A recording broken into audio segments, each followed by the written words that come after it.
बिस्मिल्लाहिर्रहमानिर्रहीम। अस्सलाम वालेकुम स्टूडेंट्स।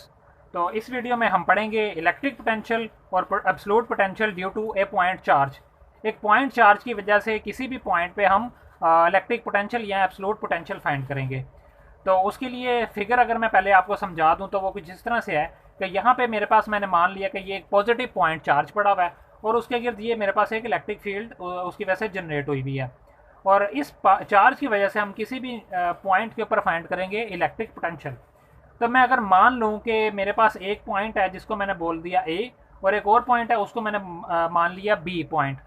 ए पॉइंट का जो डिस्टेंस है इस चार्ज से वो मैंने ले लिया आर ए, और बी पॉइंट का जो डिस्टेंस है उसको मैंने मान लिया आर बी।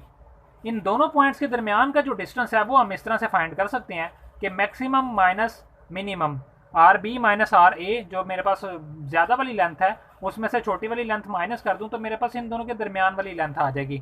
मतलब डेल्टा आर बराबर हो जाएगा आर बी माइनस आर ए के, और इसको हमने नाम दे दिया एक्सप्रेशन 1 का।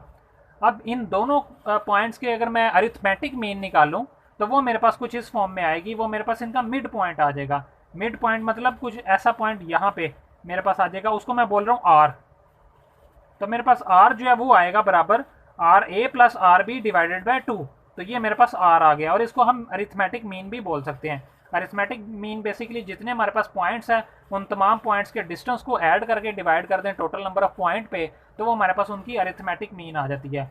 यहाँ पे 2 पॉइंट है, दोनों के डिस्टेंस को हमने ऐड किया, डिवाइड कर दिया 2 पे, तो ये अरिथमेटिक मीन हो गई। और जियोमेट्रिक मीन क्या होती है? जियोमेट्रिक मीन होती है कि तमाम पॉइंट्स के डिस्टेंस को मल्टीप्लाई करें और स्क्वायर रूट ले लें। स्क्वायर रूट ले लें जितने भी उसके हों हमारे पास कंपोनेंट्स या जितने डिस्टेंस हो 1/टाइम उतना हम क्या करेंगे उसका स्क्वायर ले लेंगे, स्क्वायर रूट ले लेंगे, तो वो उसके बराबर हमारे पास होता है। मतलब अगर हमारे पास 3 पॉइंट होते हैं तो हमने क्या करना था, R A, R B, R C, और इसका हमने पावर लेनी थी 1/3।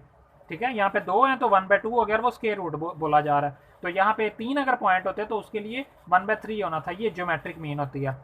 अगर मैं मान लूँ कि ये दोनों पॉइंट बहुत ही क्लोज हैं, बहुत ही करीब हैं, तो उस केस में क्या होता है, अरिथमेटिक मीन और ज्योमेट्रिक मीन सेम होती है। तो इसलिए मैं यहाँ पे आर ए आना चाहिए था, ये अरिथमेटिक मीन है, और यहाँ पे आर जी आना चाहिए था ज्योमेट्रिक मीन। इसलिए मैं अब यहाँ पे नहीं लगा रहा क्योंकि ये दोनों सेम होंगे। मेरे पास आर ए और आर जी सेम होने वाले हैं। मैं मान लूँ कि ये दोनों पॉइंट्स बिल्कुल बहुत ही करीब है। ऐसे केस में क्या होगा, अरिथमेटिक मीन और ज्योमेट्रिक मीन सेम होगी। तो मतलब इस आर की जगह पे मैं अपनी ये वैल्यू पुट कर सकता हूँ। तो इसके बाद अगर मैं दोनों तरफ स्केयर ले लूँ, जो स्केयर रूट वाली मेरे पास अभी टर्म थी पिछले पेज में, तो अगर मैं स्केयर ले लूँ दोनों तरफ तो मेरे पास ये आ जाएगी। अब अगर मैं मानूँ कि मेरे पास ये जो आर डिस्टेंस है, ये जो मैंने ये निकाला इस फॉर्मूले की वजह से मेरे पास ये जो आर आया, ये अब मैंने चूँकि बोल दिया कि अरिथमेटिक मीन और ज्योमेट्रिक मीन सेम है, तो इस आर की जगह पे मैं ये वैल्यू पुट कर सकता हूँ। इस आर पे अगर मैं इलेक्ट्रिक फील्ड फाइंड करूँ तो इलेक्ट्रिक फील्ड का फार्मूला मेरे पास कुछ इस फॉर्म में होता है, ई इक्वल्स टू के क्यू ओवर आर स्केयर। और इस आर की जगह पे मैं ये ज्योमेट्रिक मीन से जो हमने निकाला हुआ है फार्मूला वो पुट कर देंगे तो मेरे पास आ जाएगा ये। अब अभी पिछली वीडियो में हमने देखा था कि इलेक्ट्रिक फील्ड बराबर होती है negative of the potential gradient, और पोटेंशियल ग्रेडियंट के बराबर होती है हमारे पास इलेक्ट्रिक फील्ड। ये भी अगर मैं पुट कर दूं अपने इस फार्मूले के अंदर इलेक्ट्रिक फील्ड की जगह पे, तो मेरे पास ये इक्वेशन कुछ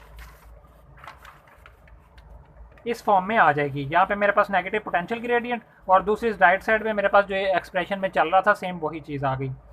अब यहाँ से डेल्टा आर है, इसको यहाँ पे डिवाइड हो रहा है, दूसरी साइड पे आके मल्टीप्लाई हो जाएगा। और डेल्टा आर की वैल्यू भी अगर मैं पुट कर दूँ, जो कि हमने बिल्कुल अपनी पहली एक्सप्रेशन लिखी थी, delta R equals to R B minus R A, ये अगर मैं वैल्यू यहाँ पे पुट कर दूँ तो वो मेरे पास एक्सप्रेशन कुछ इस फॉर्म में आ जाएगी। और हमने ये जो पढ़ा था ये हमारे पास पोटेंशियल डिफरेंस था डेल्टा वी, और ये बराबर था V B minus V A के। इसकी भी वैल्यू पुट कर दी यहाँ पे। अब यहाँ पे आप देखें कि ये R A into R B इसके नीचे भी डिवाइड हो रहा है और इसके नीचे भी डिवाइड हो रहा है। आप इसको दोनों के नीचे डिवाइड कर दें, तो डिवाइड होने के बाद हमारे पास एक्सप्रेशन कुछ इस फॉर्म में आ जाएगी। और जो बाहर हमारे पास एक माइनस था वो भी मैंने अंदर मल्टीप्लाई कर दिया। यहाँ पे ये माइनस था, ये भी मल्टीप्लाई कर देंगे तो ए वाली टर्म के साथ प्लस आ जाएगा और बी वाली टर्म के साथ माइनस आ जाएगा। तो मेरे पास एक्सप्रेशन कुछ इस तरह से आ जाएगी। अब जब इन दोनों के नीचे इसको डिवाइड करेंगे तो यहाँ से आर बी से कट जाएगा, आर ए से कट जाएगा, और मेरे पास जो इक्वेशन बचेगी वो ये बचेगी 1/r a minus 1/r b। और के क्यू पहले से यहाँ पे मौजूद था ये भी, और V A minus V B, ये मेरे पास एक्सप्रेशन आ गई। अब मैं अगर मैं मान लूँ कि मेरे पास जो आर बी जो है, जो आर बी वाला जो बी पॉइंट है, वो अगर मैं मान लूँ कि वो इन्फिनिटी पे पड़ा हुआ है, वो बहुत ही दूर पड़ा हुआ है, तो उसका डिस्टेंस क्या होगा पॉइंट चार्ज से, वो हो जाएगा इन्फिनिटी। तो आर बी की जगह पे मैं पुट कर दूंगा इन्फिनिटी, और इन्फिनिटी के ऊपर हमारे पास पोटेंशियल जो है वो जीरो होता है, तो वी बी मेरे पास क्या हो जाएगा, जीरो। इसकी जगह पे मेरे पास जीरो आ जाएगा, इसकी जगह मेरे पास आ जाएगा वन ओवर इन्फिनिटी। और जब भी किसी चीज़ को इन्फिनिटी से डिवाइड करते हैं तो वो जीरो हो जाती है, ये टर्म भी मेरे पास जीरो, और मेरे पास एक्सप्रेशन आ जाएगी वी ए इक्वल्स टू के क्यू ओवर आर ए। और यही मेरे पास जो है एब्सोल्यूट पोटेंशियल या इलेक्ट्रिक पोटेंशियल कहलाएगा हमारे पॉइंट चार्ज की वजह से।